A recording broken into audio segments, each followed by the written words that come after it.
साल 2000 के शुरुआती तारीखों में यूएस स्टेट डिपार्टमेंट के ऑफिस में मिस्टर वैन वैन डिपेंट लेट नाइट कुछ डॉक्यूमेंट्स रीड कर रहे थे। ये वो डॉक्यूमेंट्स थे जिसमें पूरी दुनिया की इंटेलिजेंस इंफॉर्मेशन हुआ करती थी। वहां इनके सामने एक रिपोर्ट आई जिसमें एक आर्म डीलर का जिक्र था।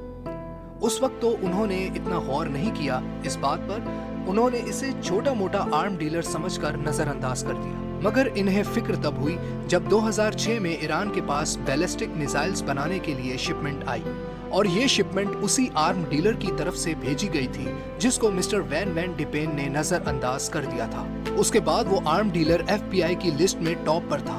उस पर $5 मिलियन का इनाम रखा गया था जिसका नाम था ली फेंगवे उर्फ कार्ल ली। FBI, मुसाद, जर्मन BND और कई इंटेलिजेंस एजेंसीज कार्ल ली के बारे में इंफॉर्मेशन गैदर करने लगे। दोस्तों, अब तक इसके बारे में बस थोड़ी सी ही इंफॉर्मेशन मिल सकी है, जिसमें इसका नाम, पासपोर्ट नंबर, जिसमें डेट ऑफ बर्थ है, और 23 कोड है बर्थ प्लेस का, जो चाइना की स्टेट हेलोंगजियान का नंबर है, और सिर्फ एक तस्वीर, जो कि इस दौर में नामुमकिन सी बात लगती है। ईरान, इजराइल और अमेरिका दोनों को शुरू से ही अपना दुश्मन समझता है, और ईरान जानता था कि इजराइल और अमेरिका मिडिल ईस्ट में एक तबाही का सबब बन सकते हैं। इसीलिए ईरान अपने मिसाइल्स की रेंज इजराइल तक बढ़ाना चाहता था, ताकि अगर कभी इजराइल कोई टेररिज्म करने की कोशिश करे तो उसे जवाब देने के लिए हमारे पास जुर्रत और ताकत दोनों हो। खैर, अमेरिका की आंखों के सामने ईरान मिसाइल्स टेक्नोलॉजी में इम्प्रूव कर रहा था, और अमेरिका और इजराइल के लिए ये खतरे से खाली नहीं था। इसके पीछे एक ही शख्स था, ली फेंगवे। हर महीने 2 महीने बाद अमेरिका को इंटेलिजेंस रिपोर्ट मिलती रहती थी कि ईरान को शिपमेंट मौसूल हुई है। अमेरिका सफारती महाज पर इस मामले को ले गया। जॉर्ज बुश के टाइम पर उनकी secretary of state Condoleezza Rice ने चाइना को कार्ल ली की इंटेलिजेंस रिपोर्ट पेश की, जिसमें उन्होंने बताया कि Karl Lee missile flow forming machines, aluminium, graphite और जायरोस्कोप जैसी चीजें ईरान को दे रहा है। दोस्तों, ग्रेफाइट की बात करें तो ग्रेफाइट से थ्रस्टर बनाए जा सकते हैं, जो मिसाइल्स के नीचे एक गैस का प्रेशर बिल्टअप करती है, जिससे मिसाइल की डायरेक्शन तब्दील की जा सकती है। उस रिपोर्ट में ये भी लिखा था कि कार्ल ली ईरान को भारी मिकदार में जायरोस्कोप भी दे रहा है। जायरोस्कोप मिसाइल का एक तरह से दिमाग और आंखें होती हैं, जो उसे डायरेक्शन मेंटेन करने और लोकेशन पर पहुंचने में मदद करती है। अमेरिका ने चाइना की गवर्नमेंट को रिपोर्ट्स देना शुरू की और कार्ल ली के मामले पर एक्शन लेने का जोर दिया। अमेरिका जानता था कि अगर ये शख्स पकड़ा गया तो ईरान का मिशन खत्म हो जाएगा, मगर चाइना ने CIA के तमाम सबूतों को बेबुनियाद करार दिया और चाइना पर इल्जाम लगाने की एक नाकाम कोशिश का कहा। वेस्टर्न मीडिया के रिपोर्टर्स ने तो एक दफा फरवरी 2020 म्यूनिख में होने वाले एक कॉन्फ्रेंस में चाइना के फॉरेन मिनिस्टर वांग यी से कार्ल ली के मामले पर बात की, तो उन्होंने भी इसे बेबुनियाद करार दे दिया। इसके बाद CIA को कार्ल ली के मामले पर इंफॉर्मेशन मौसूल होने में कमी आने लगी। CIA के एजेंट्स चाइना में गायब होने लगे।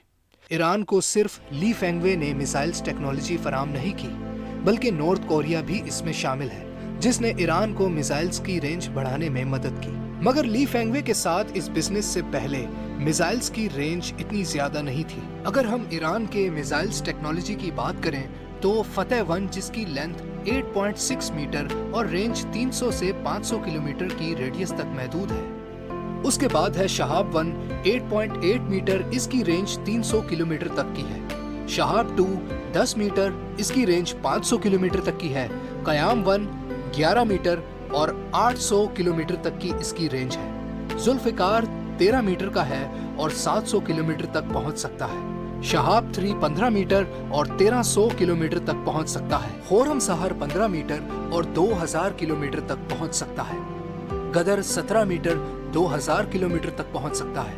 इमाद 17.5 मीटर और 1700 किलोमीटर तक पहुंच सकता है। सेजिल 18 मीटर और 2000 किलोमीटर तक पहुंच सकता है। दोस्तों, ये तो वो मिसाइल्स और इनकी रेंज है जो डिक्लेयर्ड है, मगर एक्सपर्ट्स के मुताबिक ईरान के पास 4000 से 5000 तक के रेडियस तक पहुंचने वाले मिसाइल्स भी मौजूद हैं। इसका मतलब ये है कि ईरान यूरोप तक पहुंच सकता है। खैर, कार्ल ली के मामले पर CIA, मुसाद और बाकी इंटेलिजेंस एजेंसीज नाकाम थी। अब यहाँ सवाल उठता है कि इतनी पावरफुल एजेंसीज आखिर एक शख्स को पकड़ने में इतनी नाकाम कैसे थी? इसका जवाब यूं हो सकता है कि चाइना वो मुल्क है जो पूरी तरह से साइबर सिक्योर है। उनका पूरा इंटरनेट अपना मौजूद है। गूगल, यूट्यूब, फेसबुक, इंस्टाग्राम और इस जैसे कई सोशल प्लेटफॉर्म्स वहाँ यूज ही नहीं होते। इस जैसी तमाम सहूलतें उनकी अपनी बनाई हुई हैं, जिसका एक्सेस सिर्फ चाइना के पास ही मौजूद है। इसका मतलब है कि चाइना के डेटाबेस को हैक करना या इस पर अपना एक्सेस कंट्रोल करना बहुत मुश्किल है।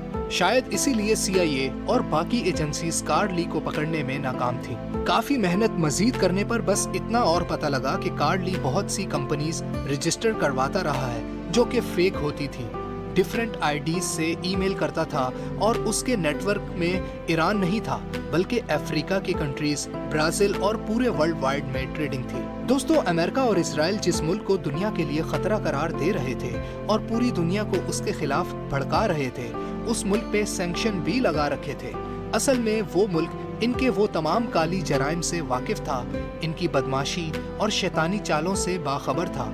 इसीलिए उसने इस दिन के लिए तैयारी बरसों पहले से शुरू कर दी थी, जिसमें कह सकते हैं कि कार्ड ली या ली फेंगवे काफी मददगार साबित हुआ हो। यहाँ कुछ र्यूमर्स ऐसे भी हैं जिनका कहना है कि चाइना ही ईरान को अपने इस आर्म एक्सपोर्टर के जरिए ईरान को सप्लाई भेज रहा था, क्योंकि चाइना ईरान से ऑयल की ट्रेड तो रखता ही है, यानी इनके आपस में ट्रेडिंग मामलात बरसों से हैं। खैर, अमेरिकन स्टूडेंट्स और आम बाशिंदे जो चाइना में मौजूद थे, उनसे पता लगाया गया कार्ड ली का, तो मालूम हुआ कि कार्ड ली को जेल हो चुकी है और वो जेल में मौजूद है। मगर अभी तक कोई ऐसा ठोस सबूत नहीं मिला जिससे साबित हो कि कार्ड ली जेल में भी था, जिंदा है या दुनिया में गुम हो चुका है। हो सकता है आज वो एक नई आइडेंटिटी के साथ किसी आइलैंड में आराम कर रहा हो और अपने दोस्तों को बता रहा हो कि आज ईरान ने जो अमेरिका और इजराइल की बेसिस उड़ाई हैं, उन मिसाइलों में मेरी एक्सपोर्ट इस्तेमाल हुई हैं। वीडियो पसंद आई हो तो लाइक, सब्सक्राइब और शेयर जरूर करिएगा। आप सभी के ताउन का शुक्रिया। मिलते हैं एक और नई इंटरेस्टिंग वीडियो में।